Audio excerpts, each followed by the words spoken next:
Olá, gente, bom dia, boa tarde ou boa noite. Vai depender da hora que você vai ver esse vídeo. Enfim, no último vídeo a gente começou a debater um pouco sobre a ideia de estrutura de Estado, como que o Estado é formado e por aí vai. Para isso a gente se utilizou do pensamento de Montesquieu. Montesquieu é o precursor da ideia de divisão de poderes, ou seja, o Estado ele é dividido em três poderes, um poder executivo, um legislativo e um judiciário. Eles possuem independência e autonomia, ou seja, possuem igualdade de poderes.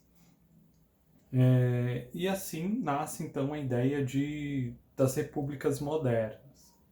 Apesar de ter sido pensado lá no século XVIII, esse pensamento ele vai ser implantado posteriormente, claro. Tá, a gente então viu então, a estrutura de Estado, então agora a gente vai ver as visões de Estado. Então a gente vai passar pelas ideias liberais, depois as ideias anarquistas, depois as ideias socialistas e a crítica ao capitalismo, que é feita principalmente por Marx. Tá, então a gente vai começar com a teoria liberal. Para explicar um pouco sobre a teoria liberal, eu vou utilizar uma aula que eu já dei para o segundo ano, que é a ideia de indivíduo utilitarista. O que é o utilitarismo? O utilitarismo é uma corrente ética, uma corrente moral que nasce dentro do seio do liberalismo. Ela vai ser pensada por dois filósofos, que é Jeremy Bentham e Stuart Mill. Stuart Mill é considerado praticamente o pai do capitalismo, da teoria capitalista. De maneira geral, Locke, que está explicado ali naquele vídeo, o pensamento dele em linhas gerais, eu só vou fazer uma pequena introdução aqui.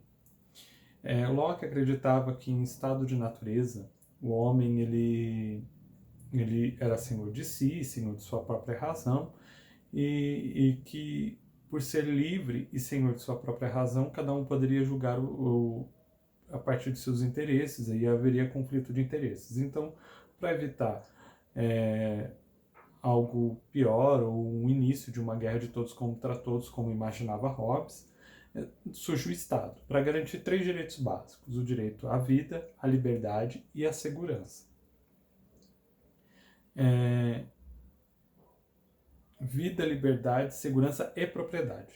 Eu esqueci da propriedade.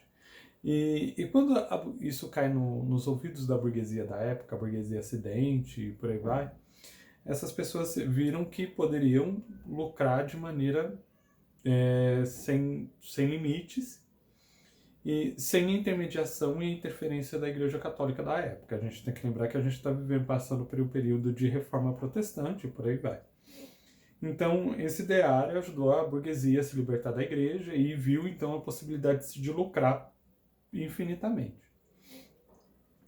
Então, o pensamento de Locke ele vai instaurar a ideia liberal, o liberalismo em si, que é um assunto que está sendo muito em voga ultimamente, a ideia liberal, o que é socialismo, por aí vai. Então, no liberalismo, o Estado ele vai ser responsável, na visão de Locke, de guardar a propriedade daqueles que têm propriedade, daqueles que não têm propriedade, ou seja, dos pobres. Então a função do Estado aqui é proteger a propriedade privada daqueles que têm a propriedade privada dos pobres. Então, na visão de Locke, o pobre ele é pobre por culpa única e exclusiva dele. E aqui a gente começa então a fazer algumas críticas ao pensamento liberal lá de Locke. Primeiro, Locke ele não vai levar em consideração fatores externos que condicionam uma pessoa à pobreza. A única condição que ele coloca é que o pobre ele abusa da sua liberdade e por isso ele acaba se tornando pobre. E a gente não sabe que é assim. Ninguém aqui é pobre porque quer ou pobre porque abusou de uma liberdade. A gente é pobre por causa de condições externas a nós. Ou seja, existem diferenças aqui que vai estar relacionada a heranças que recebi. E se o meu pai é dono de meio de produção, isso a gente vai ver lá para frente. E por aí vai. Locke ele não coloca muito em questão isso. Tá. Essa é a primeira crítica. Então, o que a gente tem que ter na cabeça aqui? A desigualdade. Então vamos começar então um pouquinho ali a lembrar que aqueles que possuem a propriedade vão estar assegurados pelo Estado diante daqueles que não têm. Ou seja, eu tenho a minha propriedade lá, desde dinheiro, a função do Estado aqui então para Locke é assegurar então esse acúmulo de bens que eu tenho em relação às pessoas menos favorecidas. Então, a pergunta inicial aqui: por que as pessoas elas permanecem na desigualdade? Por que as pessoas elas continuam na desigualdade sabendo que o sistema que a gente vive ele é injusto? A gente não está levando em mérito aqui a ideia de liberalismo e por aí vai, porque depois lá para frente a gente vai ver outras versões de liberalismo. Mas por que as pessoas elas permanecem desse jeito? E por que as pessoas elas aceitam esta condição? Para isso, a gente vai utilizar um pensador chamado Laboesse. Laboesse viveu ali pela volta do século XVI, anterior um pouco antes do próprio Locke. E ele tem um texto chamado Discurso da Servidão Voluntária. Então, vamos começar com essas perguntas. Por que as pessoas aceitam a desigualdade? Por que as pessoas aceitam essa estrutura de Estado que favorece um determinado grupo e não todas as pessoas? E por fim, por que pessoas elegem governos tiranos? Ou seja, por que as pessoas elas têm certo fascínio por governos tiranos, por ditaduras, esse saudosismo imenso da ditadura, de governos, de sistemas totalitários de poder e por aí vai. E Lavoisier explica o porquê. Primeiro, ele acreditava que, isso eu vou ler um pouco aqui daquilo que está no livro de vocês. Ele vai perceber que a dominação ela não parte somente de uma pessoa, não é somente um tirano que chega lá, se impõe e fala, olha, agora eu mando em vocês. Não, muito pelo contrário, existe um apoio das pessoas em relação a esse governo tirano. Então ele vai buscar algumas raízes aí para a servidão voluntária. Primeiro é o costume, os seres humanos nascem súditos e por toda a vida aprendem a servir, ou seja, para Lavoisier a gente aprendeu a servir e ponto. E a gente não quer se ver livre disso aqui não. Essa tradição de servir que sustentou os impérios ao longo da história, em todos os movimentos contra este ou aquele tirano, em nada se opuseram a essa tradição. E a segunda raiz da servidão voluntária é a covardia, que decorre ela mesma da tradição. Acostumadas a viver sob o jugo do tirano, as pessoas perdem o brio e a coragem de combater aqueles que oprimem. Ou seja,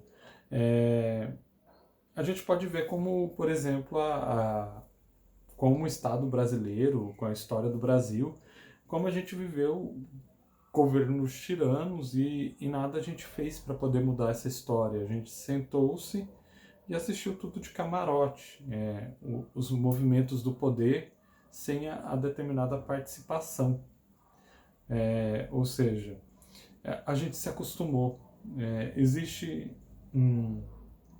eu sempre falo isso, que tem um amigo meu, durante as reformas, que as últimas reformas trabalhistas, previdenciária e tal, e ele vivia no Chile, e ele comentava que se fosse lá, o povo teria derrubado tudo, teria botado fogo em tudo. E por aqui a gente percebe o contrário, as pessoas elas não fazem nada, elas se indignam, mas não fazem nada para poder reverter a situação. É estranho, então a gente pode explicar esse ponto de vista a partir da visão de Lavoisier, ou seja, as pessoas elas são covardes e elas são acostumadas a viverem dessa maneira. Ou seja, a gente é acostumado a servir e a gente é acostumado a ser covarde. Outro ponto interessante que ele vai falar é que, entretanto, para além da dominação e da covardia que a tradição incute no povo, também tem como sustentáculo o seu séquito, que não é pequeno e nem desprezível. Então, o tirano ele vai ter um séquito, ele vai ter uma legião de seguidores que não vai ser desprezível, e que vai ameaçar aquelas pessoas que se opõem. Então, essa é a função aqui do secto. Então, o Laboécio ele vai demonstrar que ao redor do tirano cria-se uma rede de poder, uma verdadeira malha que enreda as forças sociais, comprometendo com o tirano quase todos os membros da comunidade, direto ou indiretamente. A rede de micropoderes e interesses cresce exponencialmente, pois cada um coloca junto a si vários outros por meio de favores recíprocos. Ou seja, vai ter então uma rede de pessoas ali em torno do tirano, que vai fazer com que ele se permaneça no poder, e essa rede ela vai ser alimentada por meio de favores e por aí vai. Então, esse é um panorama aqui então da ideia de Laboécio. Acredito que por hora seja só isso. Então a gente vai fazer só uma retomada aqui. O pensamento liberal ele surge então lá por volta do século XVI, século XVII, século XVIII, lá na Inglaterra, com um pensador chamado John Locke. John Locke imagina que o Estado ele surge para garantir 3 direitos básicos: o direito à vida, à liberdade e à propriedade privada.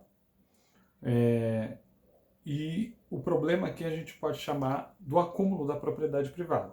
O problema do pensamento liberal lá de Locke, do século XVII e XVIII, é defender esse acúmulo de propriedade, ou seja, o pobre ele acaba sendo pobre por própria opção dele, e essa teoria ela acaba esbarrando em fatores externos, a pobreza e por aí vai.